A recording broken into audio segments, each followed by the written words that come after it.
Good morning everyone, this is again one of the business training videos. और आज इस video में हम देखेंगे 8 बेसिक बिल्डिंग ब्लॉक्स का 6th ब्लॉक हिंदी में, जो कि है फॉलो थ्रू। तो चलिए बढ़ते हैं सीधे वीडियो की तरफ और देखते हैं 8 बेसिक बिल्डिंग ब्लॉक्स का 6th ब्लॉक। आप सबका स्वागत है बेसिक बिल्डिंग ब्लॉक नंबर 6 में, फॉलो थ्रू या फॉलो अप।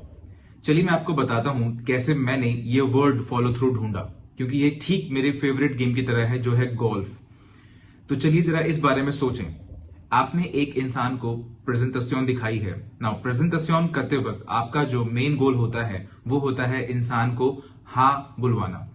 और मेरा मानना है कि आज का जो हमारा ट्रेंड है, इवोल्यूशन की वजह से, रिकॉग्निशन की वजह से, डायरेक्ट सेलिंग इंडस्ट्री की या नेटवर्क मार्केटिंग की, जैसे कि क्यूनेट, लोगों का हमें जो एम्ब्रेस करने का नंबर है वो काफी ज्यादा है। हमारा जो सक्सेस रेशियो है पूरी दुनिया में वो बढ़ता जा रहा है और बढ़ता ही जा रहा है, क्योंकि आज की डेट की जो दुनिया है वो समझ रही है कि एंटरप्रेन्योरशिप का जो बेस्ट तरीका है, या फिर एंटरप्रेन्योरशिप का जो एकमात्र तरीका है जो कि एक कॉमन मैन और कॉमन वुमेन के लिए अवेलेबल है उनके अनकॉमन ड्रीम्स के साथ, वो है नेटवर्क मार्केटिंग।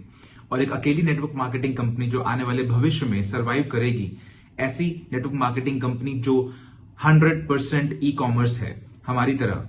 लेकिन अगर किसी भी कारण से आप प्रोस्पेक्ट को इमीडिएटली क्लोज नहीं कर पाते हैं प्रेजेंटेशन पे, और प्रोस्पेक्ट कहता है कि मुझे थोड़ा टाइम चाहिए सोचने के लिए, मैं कुछ दिनों बाद आपसे बात करूंगा। अब प्रोस्पेक्ट के इन लाइनों के कई मतलब हो सकते हैं। सबसे पहला है कि वो आपको ना बोल रहे हैं बहुत ही पोलाइट और कल्चरल वे में, मैं आपसे कुछ देर में बात करता हूं, लेकिन वो आपको कभी कॉल नहीं करेंगे। नाउ मेरी पहली रिकमेंडेशन आप लोगों के लिए यह है, जो एक लेसन मुझे मेरी माँ ने सिखाया था। मेरी माँ ने मुझे बहुत ही वैल्यूएबल लेसन सिखाया था जो मैंने आज भी फॉलो करता हूं। ऑलराइट, और वो है कि अपनी लाइफ को वर्स्ट केस सिनेरियो के अकॉर्डिंग जियो। यहां पे आपका इस बात का समझना बहुत जरूरी है, वर्स्ट केस सिनेरियो से पहले किसी भी कंडीशन पे आप ठीक हैं। तो एक प्रेजेंटेशन के बाद आपका वर्स्ट केस सिनेरियो क्या हो सकता है? आपका प्रोस्पेक्ट आपको ना कह दे, जिसे हम कहते हैं रिजेक्शन। ये आपकी प्रेजेंटेशन का वर्स्ट केस सिनेरियो होगा। इसको आप एम्ब्रेस करिए एक पॉसिबिलिटी की तरह। इस बारे में सोच के स्ट्रेस मत लीजिए कि क्या वो हाँ बोलेगा या ना बोलेगा, हाँ बोलेगा ना बोलेगा, जिससे कि आपको रात में नींद ना आए। या आपके हाई स्कूल का एग्जाम नहीं है। ये याद रखिए कि वो आपका अकेला प्रोस्पेक्ट नहीं था। आपके पास 150 नेम्स हैं और आप 15 नेम हर महीने ऐड कर रहे हैं। इसका मतलब है आपके पास जो प्रोस्पेक्ट्स के सप्लाई है वो लिमिटलेस है। तो आपको इसके लिए बिल्कुल भी स्ट्रेस्ड आउट नहीं होना है। मैं अपने ऐसे बहुत से डाउनलाइंस को जानता हूं जो प्रेजेंटेशन के बाद मुझे टेक्स्ट करते हैं कि चीफ आई डोंट नो, मुझे लगता है वो ना कह देगा, मुझे लगता है वो मना कर देगा। ऐसे में आपकी नेगेटिव एनर्जी ही उससे ना कहने पे मजबूर करेगी। तो ऐसे में आपको क्या करना है, एक पॉजिटिव बिलीफ सिस्टम क्रिएट करना है कि वो हाँ ही कहेगा। और अगर वो ना कहेगा तो इससे आपको हैरानी होनी चाहिए, क्योंकि ऐसा कौन सा मोरॉन है जो ना कहेगा इस प्लैनेट पे सबसे महान नेटवर्क मार्केटिंग अपॉर्चुनिटी को, एंटरप्रेन्योरशिप की, ई कॉमर्स फिलॉसफी को, जो फ्यूचर है। ऑलराइट, पूरी इंडस्ट्री में highest paying commission, greatest products, alright, greatest company and the greatest founders, Dato Sri Vijay Eswaran and जापदास बिस्मार्क। इसके बावजूद भी कुछ ऐसे लोग होंगे जो ना कहेंगे। तो मेरी जो फिलॉसफी है फॉलो थ्रू की, वो बिल्कुल गोल्फ की तरह है। अगर आप गोल्फ को देखें, मैं एक प्रोफेशनल हूं, जैसा कि आप लोग जानते हैं और शायद नहीं भी जानते होंगे। मैं टाइगर वुड्स को गोल्फ में ट्रेन करता हूं, उसके पर्सनल लाइफ में नहीं, सिर्फ गोल्फ में। तो आप गोल्फ क्लब में हैं और आपके सामने बॉल है। एक छोटा सा लकड़ी का या प्लास्टिक का टुकड़ा होता है जो बॉल को होल्ड करता है, जिसे हम टी कहते हैं, TEE। मैं आप सबको सिखा रहा हूं। तो गोल्फ का जो विंग है वो पहले पीछे की तरफ जाता है, जो आपके dreams, commitments, name list, dream list, invitation, prospecting को दर्शाता है। फिर आप वापस नीचे की तरफ आते हैं और जब आपका कांटेक्ट होता है बॉल के साथ, वो है आपकी presentation. Alright, and the biggest most important rule in this golf is follow through. जैसे आप अपने क्लब को पीछे से आगे लाते हुए आप फॉलो थ्रू करते हैं, फिर आप बॉल को हिट करते हैं और आप आगे की तरफ जाते रहते हैं। ऑलराइट, आपने मेरा पोस्टर देखा, मैंने कहा था ना मैं टाइगर वुड्स को ट्रेनिंग कर देता हूं, उनका गुरु हूं गोल्फ में, उनकी पर्सनल लाइफ में नहीं। और यहां जो पॉइंट है वो यह है कि नेटवर्क मार्केटिंग में भी ये सेम है। गोल्फ में अगर आप बॉल को सिर्फ हिट करते हैं तो बॉल वहीं रुक जाती है, जो बस थोड़ी दूर तक जाके रुक जाएगी। लेकिन अगर आप फॉलो थ्रू करेंगे तो बॉल 300 मीटर्स तक जाएगी। तो जो पर्पस है इस कॉन्सेप्ट को फॉलो थ्रू को समझने का, वो यह है कि जो कॉन्टैक्ट है, जो कि प्रेजेंटेशन है, वो कंप्लीट नहीं है। अगर वो हाँ कहता है ऑन द स्पॉट, जो कि बहुत इजी है, कंग्रेचुलेशंस, आपके पास एक साइन अप है। लेकिन अगर वो ना कहता है मुझे ये बिजनेस बिल्कुल पसंद नहीं है, स्टारबक्स में वो टेबल उठा के तोड़ देता है और आपको धमकियां देता है, आपको मारने की, और चिल्लाता है कि I hate network marketing, some will, some won't, so what, someone is waiting somewhere. Alright, SWS, Datoshri Vijay ने हमें सिखाया है। लेकिन जो कॉम्प्लिकेटेड होते हैं वो कहते हैं मुझे जरा इस बारे में सोचने दो। ऑलराइट, और मैं तुम्हें कुछ दिनों में बताता हूं, क्योंकि ये ना तो हाँ है ना ही ना है। अब ये पूरी रिस्पॉन्सिबिलिटी आपकी है उस प्रोस्पेक्ट से फॉलो थ्रू करने का। वो अभी तक साइन अप नहीं हुआ है, वो अभी भी एक प्रोस्पेक्ट है। आपने प्रेजेंटेशन दिखाई, अपलाइन का सपोर्ट मिला, एवरीथिंग इज डन, ब्यूटीफुल। अब फॉलो थ्रू करने की आपकी रिस्पॉन्सिबिलिटी है। सबसे पहला जो रूल है फॉलो थ्रू का, वो है इससे डरना नहीं है, रिजल्ट से डरना नहीं है, किसी भी चीज से डरना नहीं है। आपको वर्स्ट केस सिनेरियो के बारे में सोचना होगा, जो कि है rejection. Embrace it, I don't care, I love it. और इसके बाद जो भी होता है वो आपके सफर की खूबसूरती है। ऑलराइट, तो ये है पहला रूल, आपको डरना नहीं है, इसे एम्ब्रेस करना है। I don't care, I love it. Number 2, आपको इसे 24-48 घंटे में करना है, जैसे कि एक्ट 48 है शुरुआत में। फॉलो थ्रू 24-48 घंटे में ही होना चाहिए। इससे अगर थोड़ा भी ज्यादा होता है तो प्रोस्पेक्ट अपनी पुरानी जिंदगी में वापस चला जाता है। नॉन बिलीवर्स की दुनिया, वो लोग जो क्यूनेट की पावर को नहीं समझते, वो उस दुनिया में वापस चला जाएगा और फिर आप उन्हें वापस कभी नहीं पाएंगे। नाउ अब आपको फॉलो थ्रू कैसे करना है? WhatsApp message, personal call. Alright, now अगर आप कॉल करते हैं और वो कहता है कि I am not interested, alright, don't panic. आपको रोना नहीं है, भले ही चाहे उसके साइन अप होने से आपका एक स्टेप कंप्लीट होता है, जिससे आप अपना पहला चेक कमा सकते हैं। आई नो कि कितना पेनफुल होता है, लेकिन आपको पैनिक नहीं होना है, अपना पोस्चर लूज नहीं करना। Network marketing is all about your posture. Oh, मुझे हैरानी है आप ऐसा कह रहे हैं, मुझे लगा हमारी मीटिंग काफी अच्छी थी उस दिन जब मैंने आपको अपना बिजनेस प्रेजेंट किया था। हाँ, लेकिन क्या मैं समझ सकता हूं कि आपने ये डिसीजन क्यों लिया? क्या आप समझ रहे हैं? देखिए, मेरे लिए ये हम ह्यूमन बिहेवियर की स्टडी है ना। अगर मैं कुछ भी करता हूं, डांस, गाने गाता हूं, मैं कुछ भी करके किसी का डिसीजन नहीं बदल सकता मोस्ट ऑफ द टाइम्स। लेकिन मैं चाहूंगा कि मुझे उसका रीजन पता हो, मैं जानना चाहूंगा कि क्यों। ऑलराइट, वो लोग जो ना कहते हैं, आपको उनके रीजन को जानना है, जानने की कोशिश करिए। हो सकता है वो बहुत ही स्टूपिड सा आंसर बोले, सॉरी मैंने मेरी वाइफ से बात करी, उन्होंने मना कर दिया। आपको पता है मैं क्या कहता? क्या मैं आपकी वाइफ से बात कर सकता हूं? Again, no obligation. मैं आपके डिसीजन की रिस्पेक्ट करता हूं, लेकिन मैं सच में जानना चाहता हूं कि आप इस बिजनेस अपॉर्चुनिटी को ना क्यों कहेंगे। आपको ये पोस्चर के साथ कहना है, आपको इसे पैनिक होकर नहीं पूछना है। जब तक आप इसे पोस्चर के साथ पूछते हैं, मैंने इसे बहुत से लोगों से पूछा है और वो कहते हैं ओके पद्मन, आप मेरे घर आके मेरी वाइफ से क्यों नहीं मिलते? और ऐसे में मैंने बहुत से कपल्स के डिसीजन को बदला है, क्योंकि याद करिए, आपने उन्हें अपने प्रेजेंटेशन में यह समझाने की पूरी कोशिश की थी कि किसी और से बात ना करें जब तक हम नहीं मिलते। लेकिन आज दुनिया बदल चुकी है। जब तक वो स्टारबक्स से निकलेगा, उसने ऑलरेडी क्यूनेट गूगल कर लिया होगा। और अगर आप क्यूनेट गूगल करते हैं, ये डिपेंड करता है कि आप किस कंट्री में हैं, जहां पे हमारे बड़े दुश्मन हैं या फिर अभी तक रेगुलेशंस नहीं बने हैं, तो वहां पे अच्छे और बुरे दोनों न्यूज होंगे। इस दुनिया में कोई भी कंपनी हो, चाहे वो माइक्रोसॉफ्ट हो, एप्पल हो या फिर दुनिया की सबसे बड़ी एयरलाइंस, हर गवर्नमेंट, हर प्रेसिडेंट, हर बड़ी कंपनी इस दुनिया में, इन सब के बारे में कुछ अच्छे न्यूज हैं और कुछ बुरे न्यूज हैं। गूगल पे वर्ल्ड वाइड वेब, जहां पे लोगों को कुछ भी कहने की आजादी है, और आप अपने प्रोस्पेक्ट को रोक नहीं सकते जिसने अभी तक ना तो ना बोला है ना ही ना बोला है, उन्हें खुद की रिसर्च करने से। अब ऐसे में आप कभी भी ये नहीं चाहेंगे कि वो अपनी रिसर्च करे और किसी एक कंक्लूजन पर पहुंचे और उसके बाद आप इन फैक्ट्स के बारे में बात ना करें, क्यूनेट की सच्चाई के बारे में बात ना करें। तो सबसे पहले 24-48 घंटे में कॉल करिए। अगर आप उनके पास कोई ऑब्जेक्शन है, अगर वो अपने ऑब्जेक्शंस आपसे एक्सप्रेस कर रहे हैं, आपका गोल यहां पर उनसे मिलना है, स्टारबक्स या फिर सेम जगह या फिर जूम, उन्हें कभी भी खुद को मना मत करने दीजिए, फोन पर या फिर व्हाट्सएप पर। कम ऑन, आप एक इंटरनेशनल बिजनेसमैन या बिजनेस वुमेन हैं, हमारा भी खुद का एक प्राइड है। अगर तुम्हें ना बोलना है तो आकर मेरे फेस पर बोलो।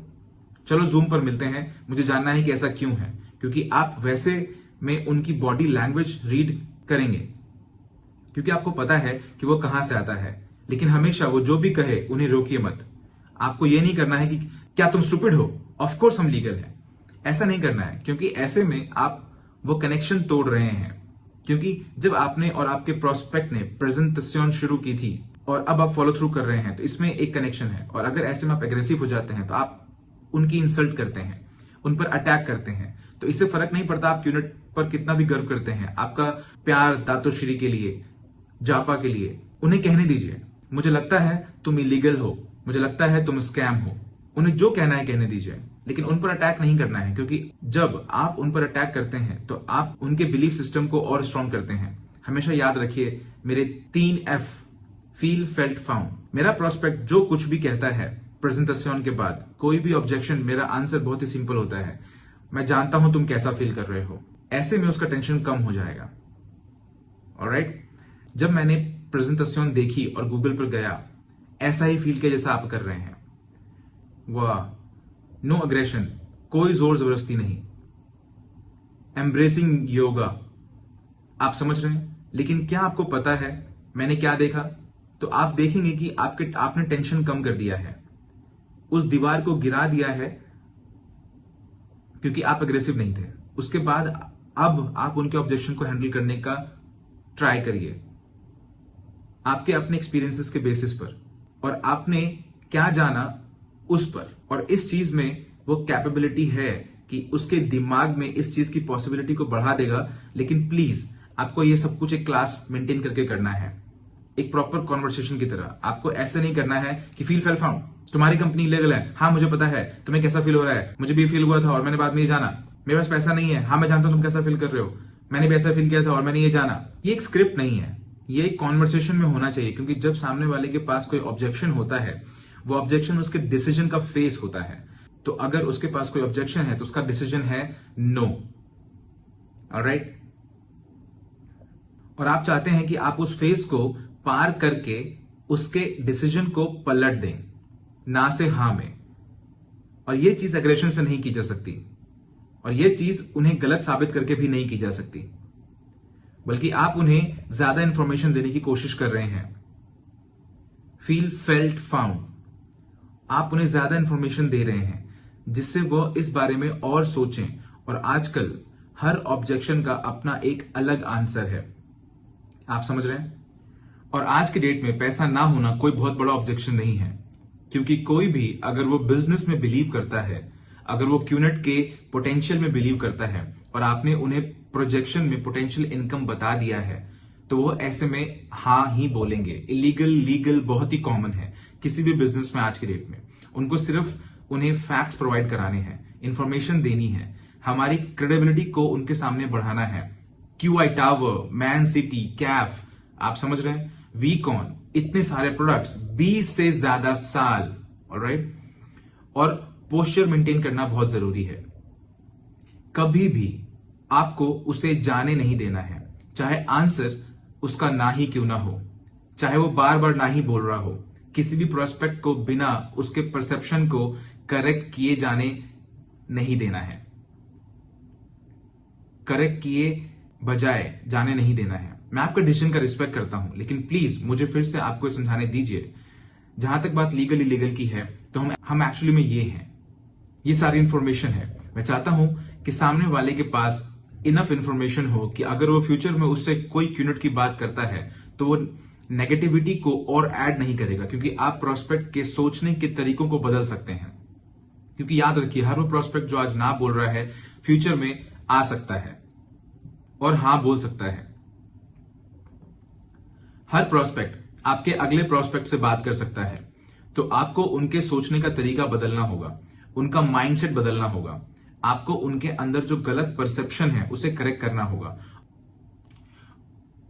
और अगर आप ऐसा 24 से 48 घंटे में करते हैं, जो कि बहुत जरूरी है, उनके सारे कंसर्न्स को एड्रेस करिए इंफॉर्मेशन के साथ, ना के इमोशन के साथ। फील फेल्ट फाउंड, उनका टेंशन कम करना, जिससे कि आप उनके अंदर जाकर उनके सोचने का तरीका बदल सकें।